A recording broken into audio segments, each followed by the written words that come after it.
사실 15장부터 여호수아 15장부터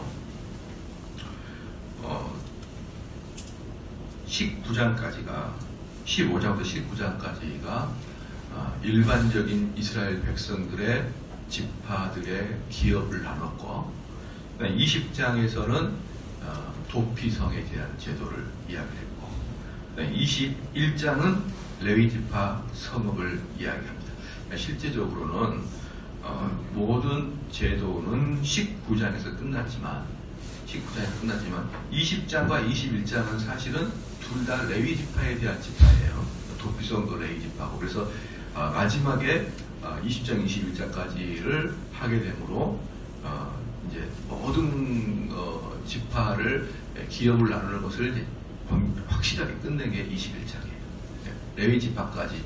왜냐하면 레위지파는 따로 지분을 주는 게 아니었잖아요. 레위지파 지분을 주는 게 아니라 각 지파의 기업 소개가 레위지파가 이제 하나씩 들어가는 거니까 좀 독특하다고 할 수가 있겠죠. 그래서 어쨌든 15장부터 시작된 여러 가지 그 기업들을 분배한 데 있어서 21장에서 마무리를 하게 되는 것입니다. 그래서 이제 그 어제 말씀을 드렸듯이 도피성은 6개가 있고 이 도피성을 포함해서 나머지 모든 레위지파가 차지하는 성읍은 48개였습니다. 48개. 도피성 포함해서 48개의 성읍이 레위지파가 차지하는 성읍이 되었습니다. 이제 여기서 이제 우리가 크게 두 가지로 이제 좀 알아볼 수가 있는데요. 첫 번째는 안식의 도래입니다. 안식의 도래.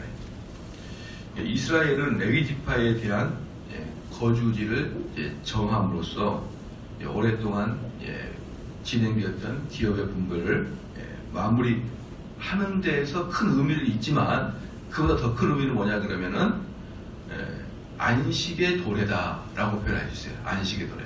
그게 뭐냐 그러면은 이스라엘 사람들은 좀 독특한 게 있어요. 이스라엘 사람들은 장자권을 실제적으로 유다 지파가 가졌지만, 그렇죠. 경제적으로는 요셉 지파가 경제적으로는 가져갔고, 그리고 실질적으로 가장 이스라엘다운 것은 레위 지파였죠. 왜냐하면 이스라엘은 대제사장의 나라니까. 이런 식으로 이제 각자 좀 보여요. 그래서 장자는 유다가 가져가고 경제적으로나 군사로는 요셉 지파가 가져가고 가장 이스라엘다운 제사장 나라는 레위 지파가 가져갑니다. 그렇기 때문에 이스라엘은 이제 12지파가 다 땅을 차지했지만 그 땅을 차지하는 그 속에 레위 지파가 이제 마무리 들어감으로 인해서 이제 완성되고 레위 지파가 들어감으로 이스라엘은 안식이 들어가는 거예요. 이제 그게 뭐냐 그러면 이스라엘 사람들은 모든 삶의 구석구석에 하나님 말씀이 들어가야만 그게 마무리가 된다 이 말입니다. 그걸 이제 상징적으로 이야기했어요. 그래서 어쩔 수 없지만 어쩔 수 없이 레위 지파가 맨 마지막에 지분이 주어지는 거죠. 그러나 또한 뭐냐 그러면은 왜 어쩔 수 없냐 그러면 기업이 없으니까 다른 기업 속에 들어가야 되니까 어쩔 수 없지만 마지막이지만 또한 뭐냐 그러면 이스라엘은 마지막에 하나님의 말씀이 그 시민들 속에 들어가지 않으면 사실은 이스라엘 백성이 아니다. 일반적인 백성이다. 라는 것을 여기서 보여주고 있는 것이죠. 그래서 이제 이 21장 45절 말씀을 보시면요. 21장 45절 말씀 보면 여호와께서 이스라엘 족속에게 말씀하신 선한 일이 하나도 남음이 없이 다 응하였더라. 이렇게 됐거든요. 그러니까 이 여호와께서 이스라엘 족속에게 말씀하신 선한 일이 하나도 남음이 없이 다 응하였다. 사실은 다 응한 게 아니죠. 왜냐 그러면은 못 쫓아내는 그 외국인도 있었지 않습니까? 가나안 원주민 중에 못 쫓아내는 사람도 있었잖아요. 그렇기 때문에 하나도 없이 다 응했던 건 아닙니다. 그러나 45절에서 하나도 없이 다 응했다는 뜻은 뭐냐 그러면 레위 지파가 들어갔다는 뜻이에요. 레위 지파. 실질적으로 가나안 땅이 완전 정복된 것은 다윗 때라고 했지 않습니까? 다윗 때지만 그래서 지금 가나안 땅을 다 점령하지 못함으로 그 대가를 어디서 톡톡히 치르냐 그러면 사사기에서 톡톡히 치러요. 사사기에서. 이스라엘 사람들이 하나님의 명령을 완수하지 못함으로 두고두고 문제가 발생하는 것이 사사기에 나옵니다. 그럼에도 불구하고 45절에 다 선한 것을 이뤘다라고 말하는 것은 하나님 말씀이 이스라엘 서민들 사이에 구석구석 들어갔다. 자, 그게 바로 안식의 상태다라는 것을 이야기하고 있습니다. 그래서 가나안 사람들이 이스라엘 사람들이 안식을 완전히 누리게 된 것은 다윗과 솔로몬에 와서였는데, 그럼에도 이렇게 다 이뤘다라고 말하는 것은 앞으로 다가올 영원한 안식을 예표하는 거예요. 그렇죠? 그러니까 여기 여호수아에서 어느 정도 안식을 이루고, 그 다음에 다윗 때 완전한 안식을 이루고, 그렇죠? 영원한 안식은 언제 이루니까? 예수 그리스도가 오심으로 영원한 안식을 얻는다. 자, 이것의 예표가 레위 지파가 들어가게 되므로 그 안식을 이야기하게 된다 이 말입니다.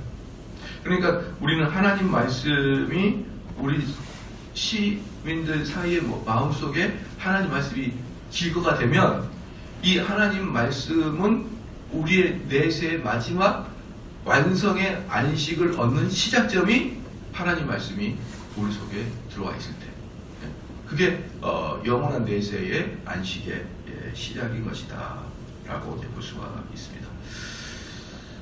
그래서 이제 모세는 이스라엘 후손들에게 마지막으로 축복하면서 레위 지파에게 신명기 33장 10절 말씀에 이렇게 이야기합니다. 주의 법도를 야곱에게, 주의 율법을 이스라엘에게 가르치며. 그러니까 레위 지파의 가장 중요한 임무는 주의 법도와 주의 율법을 백성들에게 가르치는 것이었습니다. 바로 이러한 것들이 그들이 거할 성읍들이 각자의 이렇게 나눠져 있어야 될 바로 이유였던 것이죠.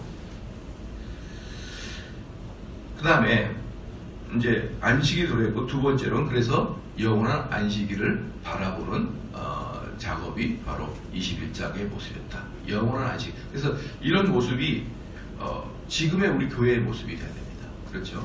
지금의 교회의 모습은 어떻습니까? 항상 하나님 말씀이 여러분 근방에 있어야 된다.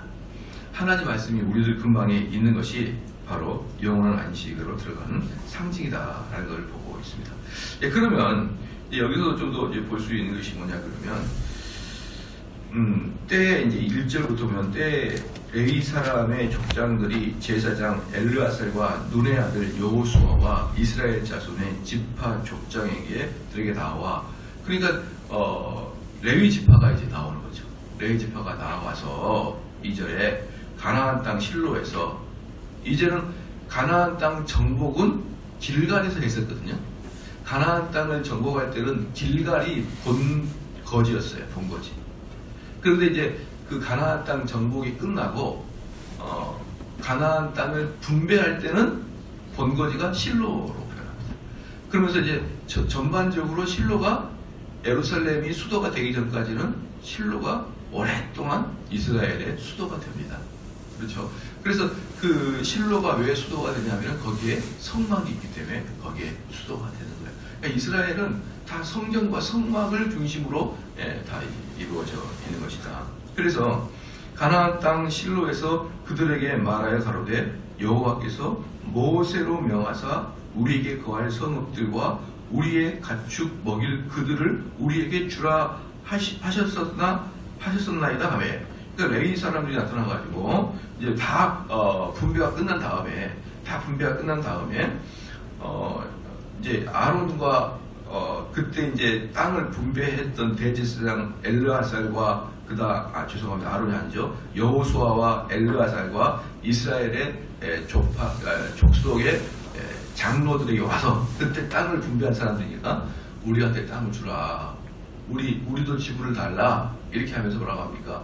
모세 시대 때 예언했던 그 지분을 달라. 이렇게 얘기하거든요. 여기서 분명한 두 가지가 있습니다. 첫 번째는 왜 이들이 지분을 달라 그러냐? 그것은 하나님이 언약을 맺은 거니까. 이미 모세 시대 때 그렇게 주겠노라고 언약을 맺었으니까 지분을 달라 그러는 것입니다. 그렇기 때문에 이것은 이 레위 사람도 성직자들인데 뭔가 좀 자기들이 이권만 챙기는구나 이렇게 생각하면 안 되는 거예요. 하나님이 언약한 것, 하나님이 약속한 것을 우리에게 성취하라. 마지막으로 그 완성을 하라. 그 뜻인 거예요. 두 번째 또 뭐냐 그러면 자기들에게 올 정당한 것에 대해서는 항상 이야기하는 게 정당한 겁니다. 여러분. 이게 저는 우리 한국인들의 정서가 이런 부분이 좀 약해요. 알아서 해주겠거니. 그래서 알아서 해줘서 내가 꼭 이야기해야지만 아냐 이런 식 있잖아요. 알아서 해주길 바라면서 뭐가 생기냐면 섭섭함이 생기는 거예요. 사실은 자기들이 정당한 것을 원할 때는 말을 해야 되는데 우리는 그렇게 말하는 것을 좀 속되다 싶어요. 예를 들어서 이제 그러지는 않지만 왜 그러지 않냐면 저희 교회는 저에게 충분한 사례를 해요. 근데 만약에 제가 좀 적습니다. 이거 불철주야 이거 맨날 하는데 이거 가지고 제가 살기는 좀 적습니다. 이렇게 말하는 사람들이 목사님이 돈을 벌려고 목회를 하시나? 이런 아주 신령한 생각을 하게 되거든요. 그런 생각들이 여러분 잘못됐다 이 말입니다. 목회자도 어때요? 내가 하는 일에 비해서 좀 작다. 좀 더 달라. 그러면 사람들이 아니 목사님 충분히 먹고 살지 않습니까? 애들 학교도 보내고 그 다음에 학원도 보내고 먹고 살만한데 목사님 또 뭘 더 달라고 합니까? 그럼 아니 먹고 살만해도 저축도 하고 적금도 들고 보험도 들어야 된다. 노후도 내가 해야 된다. 더 줘. 이러면 어때요? 아이고 목사님이 이거 돈 벌려고 하시는구나 이렇게 생각하는데 천만의 말씀이에요. 봐보십시오. 우리에게 2절 말씀 마지막에 거할 성읍과 우리가 가축을 먹일 그들을 우리에게 주라 하셨나이다 하면 뭡니까? 가축까지 그러니까 레위 지파 사람들은 어떻게 생계를 꾸려나가냐 그러면요, 여러분 잘 아다시피 백성들이 하나님께 드리는 그 뭡니까? 헌금의 일부를 레위 지파는 가져가도록 하나님이 법적으로 정해놨어요. 법적으로. 그러니까 우리 레위 지파는 정확하게 신약에서는 복음 전파자로 넘어갑니다. 복음 전파자로. 복음 전파자로 넘어갈 때 마태복음 10장 10절에 일꾼이 저 먹을 것 받은 것이 마땅하니라 이렇게 표현했어요. 예수님께서. 그 다음에 이것을 받은 바울은 고린도서 9장 14절 말씀에 복음을 전하는 자들이 복음을 말미암아 살리라 이렇게 얘기했거든요. 그러면 예수님이 말씀하시는 마땅하다, 사례비가 마땅하다 또는 바울이 말한 것은 당연히 거기서 말미암아 살아야 된다라고 이야기했던 그 마땅한 양이 얼마냐 이 말이에요. 얼마냐. 근데 여기 이 레위 지파가 받은 사례비를 보면은 뭐냐 그러면 레위 지파는 이스라엘 백성들이 하나님 앞에 드리는 제물 중에 일부분을 레위 지파의 세계로 가져가게 되어 있습니다. 그렇죠? 그리고 또 엑스트라로 뭐합니까? 자기들이 있는 동물을 기를 수 있는 무리도 달라는 거예요. 그러니까 레위 지파 사람들은 따로 재테크를 했던 거예요.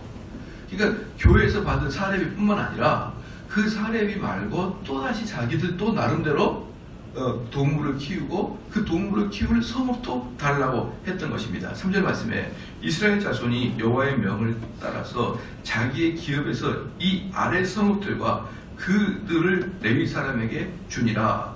그래가지고 그 레위 사람들은 또 저번에 우리 민수기 볼 때 그런 것도 있었어요. 만약에 우리 아버님이 레위 지파의 제사장입니다. 그런데 그 레위 지파의 제사장이 안 먹고 막 이렇게 뭡니까 아껴가지고 동물도 더 늘리고 그래서 돈을 더 벌었어요. 그거 사적대사권을 다 인정해줍니다.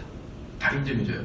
그러니까 이겁니다. 아니 그 레위 제사장이 살아가는 것은 먹고 살도 되지 뭐 또 엑스트라의 금액이 또 필요하냐 이게 아니라 이 말이에요. 똑같이 일반 백성과 레위 지파에게는 똑같아요. 그래서 너희가 아끼면은 돈을 많이 저축할 수가 있고 아끼지 않으면 돈이 없는 관계로 똑같이 평가를 해주는 겁니다.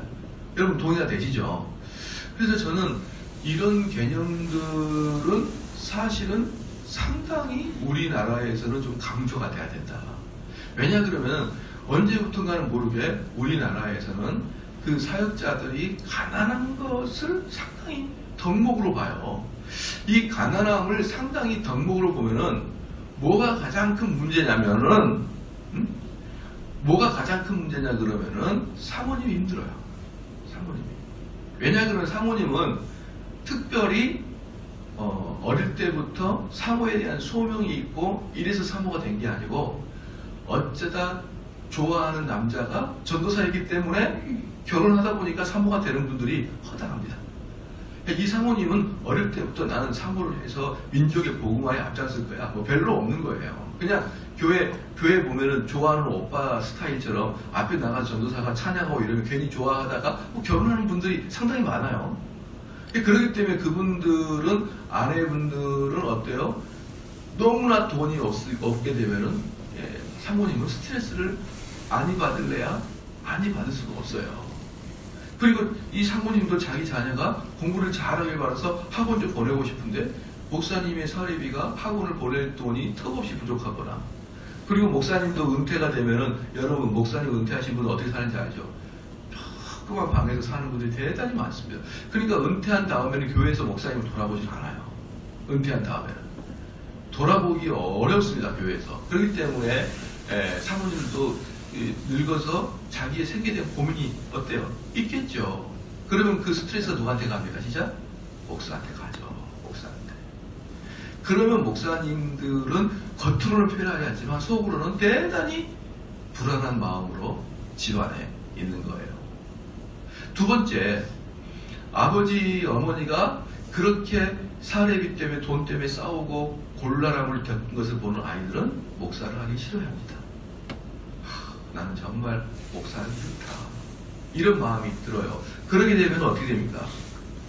정말 훌륭한 사람들이 목회자로서 양육이 어려워집니다. 어려워지는 거예요. 그렇기 때문에 사실은 겉으로 보기에는 목사님의 아주 가난함, 청년하고 좀 달라요. 아주 가난함을 미덕으로 삼으면은 그 당대 때는 그게 멋있어 보일지라도 2대 3대 넘어가게 되면은 기독교는 전반적으로 어때요? 소멸하게 들어가요. 소멸하게. 그래서 저는 이 많은 한국 교회에 있는 그 성도들이 목사님의 가난함을 미덕으로 보고 있다는 것은 그것은 철저히 도교적인 사고가 들어가 있어요. 왜? 도교는 무소유를 주장하거든요. 도교는 무소유를 주장합니다. 없음이 이 성직자가 가난한 것들이 미덕인 것이 도교인 거예요. 그런데 이것들을 그대로 기독교에 해가지고 물론 목사님들이 엄청난 금액을 받는 것은 진짜 이상하죠. 그런데 그런 엄청난 금액을 받은 사람이 대한민국 교회 몇 프로나 될까요? 저는 목사님들이나 선교사님들을 만나기가 두려워요. 왜? 만났다 그러면은 용돈을 줘야 될 분이 너무 많으니까. 왜? 너무나 적어요. 교회에서 받는 금액이. 제가 지금까지 만난 목사님들 중에서 저보다 잘 사는 목사 단 한 명도 없어요. 단 한 명도. 한 명도 없다니까요. 한 명이라도 있어야 우동이라도 하나 얻어먹을 건데 한 명도 없어요. 무슨 말인지 아십니까? 99.99%는 가난의 허덕입니다. 가난의 허덕이에요. 그런데 큰 대형교회 몇 분의 그 수억씩 받은 그것을 뉴스에 때려가지고 막 목회자들을 잡아 죽이려고 하는 이 분위기들 그리고 그것에 편승한 교인들의 그것이 좋다고 말하는 그것들 그리고 이것에 편승한 목사들의 메시지들 그러한 메시지들 얼마 전에 그 온누리교회 출신이면서 그 앵커 출신의 목사가 있어요. 온누리교회 출신이면서 근데 그 목사님이 설교하게 되면서 11조와 헌금에 대해서 아주 세차게 비판하면서 교회가 돈으로 교회하는 거 아니잖아요. 교회에 돈 없으면 문 닫으면 되죠. 그런데 속으로 정말로 교만하다. 너 교만한 건 알았다마는. 그래요. 자기는 잘났으니까. 자기는 정의로우니까. 자기는 강남이니까. 그렇게 설교해도 분명히 헌금이 많이 나올 거예요. 11조 내지 마십시오, 여러분. 그 스타일에 11조 내지 마십시오. 마음에 안 가면 왜 내십니까? 내지 마십시오. 돈 없으면 문 닫으면 돼요. 그게 교회죠. 그게 목사죠. 그래서 서로 네 돈 굽다. 정말 똑똑하고 정말 정의롭죠. 그걸 듣고 있는, 그렇게 감화 감동을 못 시키는 그 목사님처럼 말빠르고 그 목사님처럼 실력이 없고 그 목사님처럼 영성이 없어가지고 감화 감동을 못 시키는 수많은 목사들, 그거 보고 뭐라고 할까요? 나는 저렇게 설교도 못하는데, 나는 교인도 몇 명 없고, 그렇지 않아도 우리 교회도 12조도 안 해요. 우리 교회도 헌금도 안 내가지고, 우리 학원도 못 보내는데, 저런 거 우리 교인들 들으면은 어떡할까? 자기 멋있으라고 수많은 목사들 눈물을 흘리게 하는 그러한 사람들. 그리고 그 교회는 폭발적으로 성공하고 있어요. 성장하고 있어요. 제가 그런 목사 만나면 정말 한구탱이 말하고 싶어요. 하지만 제가 선교 준비하느라고 시간이 없어서 못 만나는 거지. 만나가지고 당신 그렇게 잘났냐고 말하고, 그렇게 당신 말빨이 좋고, 그래서 그 교회는 급성장하고 있어요. 왜 그런 줄 압니까? 왜? 목사는 인기 먹고 사니까. 그렇게 말하면 인기가 좋으면 사람들 많이 몰리잖아요. 그래서 제가 그렇습니다. 우리 교회 오지 마십시오. 다른 교회 가십시오. 그렇게 말하지 말고, 이렇게 말하면 교회 다 떨어진다. 장로 한 명 될 때 1억, 권사 될 때 5천만 내십시오. 그렇게 말하면 다 떨어진다. 한번 해봐라. 저는요, 그들이 어떻게 해야 사람 모인다는 것을 알고 있는 사람이라고 저는 생각합니다.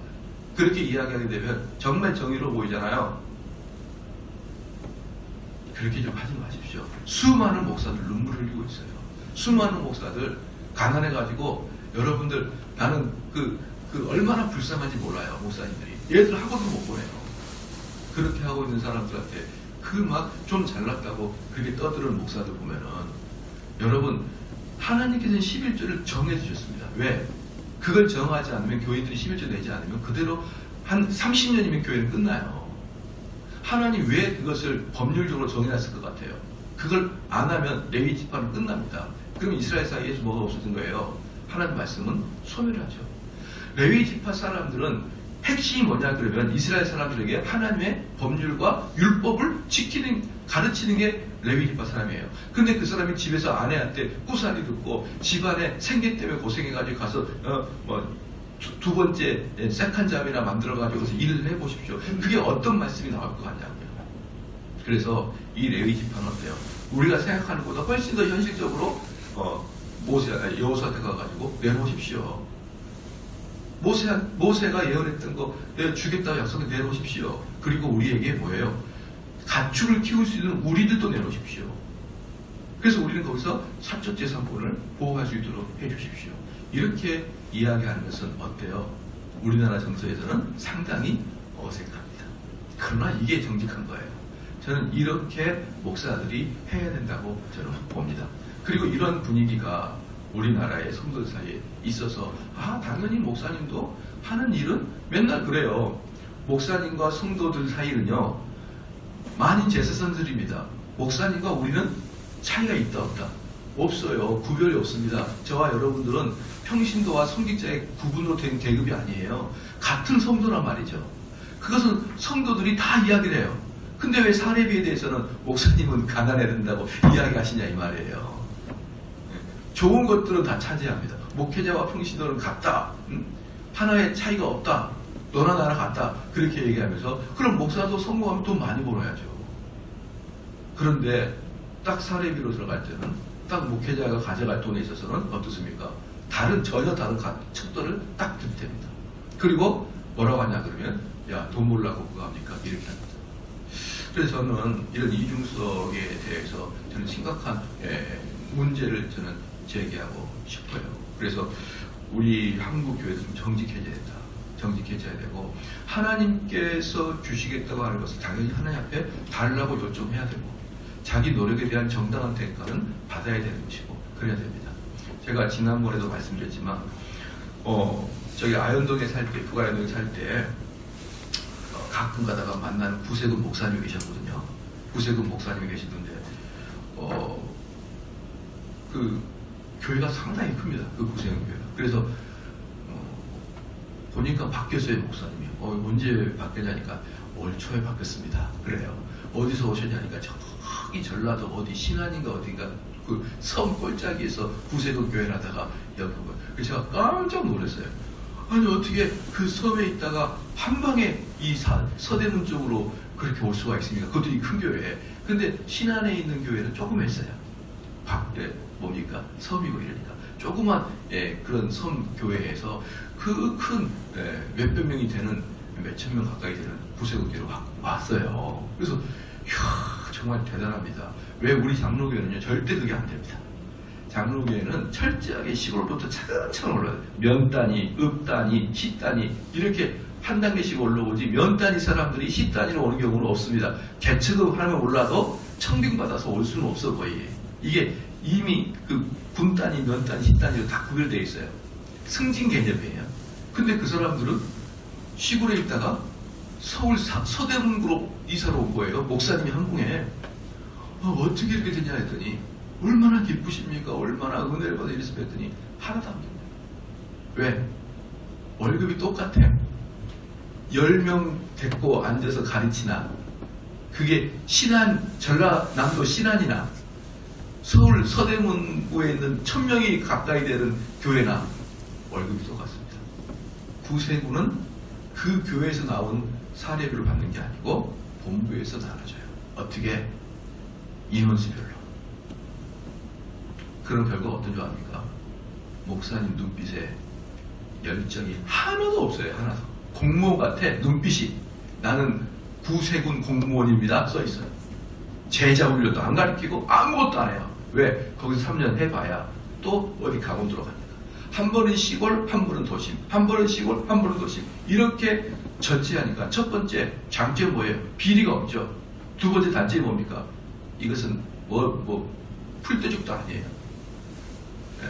그래서 그 부분에서 어때요? 목회를 열심히 하면 열심히 할수록 성도들이 목사님을 존중해주고 사례비도 올려주고 그렇게 해야 실질적으로 또 이 목사님들도 어때요? 놀랍게 불철주야 하는 것이지. 제가 여기서 여러분 열심히 노력해가지고 밤잠 안 자고 분야를 가르치는데 딱 3년 후에 강원도 딱 가봐요. 저도 못하죠. 아니 여기서 가르쳤으면 이제 여러분들이 제자가 되고 여러분들이 또 이 가르침으로 또 성숙하는 걸 제가 봐야지 저도 보람을 느낄 거 아닙니까? 근데 3년 가르쳤는데 강원도 두메산골에 발령 딱 받아가지고 딱 갔더니 할머니 두 분 다 앉아 계시네. 그러면 제가 분이엘이고 뭐고 간에 아이 필요 없어 하지 않겠어요? 구세군이 그러고 있기 때문에 여러분 부흥 안 됩니다. 구세군 교회는 좀 깜짝 놀랐어요. 그렇게 해가지고 정말 군인들이 강원도 갔다가 서울 갔다가 왔다 갔다 하듯이 그렇게 하는 것입니다. 그래서 정말 좋은 것은 뭐냐면 원래는 기독교가 국가종교였습니다. 근데 이 국가종교를 국가랑 상관없어 라고 만들어버린 게 영국 감리교회부터예요. 그리고 영국 감리교회는 국가랑 상관없이 자기들 교회에서 헌금을 하고 자기들 자체적으로 교회가 운영이 되면서부터 기독교가 급속하게 성장하기 시작해요. 그 전에는 기독교는 거의 공무원과 같았어요. 이 목사님은 동사무소 동장같이 여러분의 한마디로 훈시하고 어떻게 살라고 가르쳤던 그런 기독교로 전해오다가 이제 국가랑 손을 딱 떼게 하는 것이 웨슬리 시대 이후부터 딱 손을 떼는데 그때부터 교회가 자체적으로 급성장하기 시작합니다. 그래서 오늘 이 말씀을 여호수아서 21장을 보시면서 우리가 여러분들이 나중에 우리 교회는 제가 처음에 말 좀 잘해요. 저한테 잘하기 때문에 제가 이런 설교를 할 필요 없지만 혹시 여러분 주변에 자기 교회 담임 목사님에 대해서 그런 식으로 이야기할 때는 여러분이 꼭 이야기해 주세요. 그게 아니야. 담임 목사님도 한 명의 사람이고 그거 가정도 있고 그분 사모님도 있고 자녀도 있어. 그럼 우리가 똑같이 노후도 대비해야 되고 똑같이 해줘야 돼. 이렇게 여러분들이 그리고 너가 밤새도록 일을 열심히 해서 회사에서 인센티브를 받고 보너스를 받고 그 다음에 승진하게 되면 더 많이 받고 이런 것이듯이 목사님도 똑같이 그렇게 해야 돼. 그것을 여러분 주변에 있는 사람한테 꼭 좀 조언을 좀 해주시기를 바랍니다. 기도하겠습니다. 하나님 아버지 참으로 감사합니다. 이스라엘 백성들이 이스라엘 백성되게 되는 것이 결국은 하나님 말씀이 백성들 사이사이에 있어야 된다는 것을 보여주고 계시는 하나님 참으로 감사합니다. 우리 성도가 참된 성도가 될 것은 우리 마음 여기저기에 하나님 말씀으로 채워져야 되고 그 말씀이 항상 나와 연관되어 있어야 되며 가장 가까운 곳에 그 말씀이 있게 하여 주시옵소서. 우리가 어떠한 경우라도 하나님 말씀이 없는 그 영혼은 텅 비어있는 것이며 알맹이가 없는 인생을 살고 있다는 것을 깨닫게 하여 주시옵소서. 그리하여 이 나라의 교회가 그 말씀을 가리키는 사역자들을 더 귀하게 여기게 하여 주시옵고 그들의 마음속에 눈물을 흘리지 아니하도록 하나님 아버지여 한국교회가 그들을 잘 섬길 수 있도록 역사하여 주시옵소서. 그리하여 그들의 입속에서 정말 참된 진리가 전파되게 하여 주시옵고 참된 진리가 전파될 때 많은 성도들 또한 아프지만 아멘으로 화답할 수 있는 우리 한국교회가 되도록 은혜 내려 주시옵소서. 감사드리며 또한 이 시간에 감사헌금을 드리는 우리 성도가 계십니다. 우리 이종국 집사님이 당정수 권사님 드렸습니다. 하나님 아버지여 드리는 손길에 놀라운 은혜와 평강이 임하게 하여 주시옵고 또한 우리 김성자 권사님 하나님께 귀한 예물 드렸사오니 주여 받아 주시옵소서. 우리 드리는 이 손길마다 하나님께서 기쁨과 성령의 충만함으로 보답해 주시고 특별히 이 겨울에 다치지 아니하고 아프지 아니하도록 하나님의 보호하여 주시옵소서. 더욱더 오랫동안 건강하게 주의 일을 열심히 하다가 하나님께 가게 하여 주시옵고 정말 조지 히필드가 이야기했듯이 녹슬지 않고 닳아져 없어지도록 마지막 때까지 하나님 열심히 섬기고 말씀 상고하고 전도하며 기도하는 그러한 인생 살아갈 수 있도록 은총 내려 주시옵소서.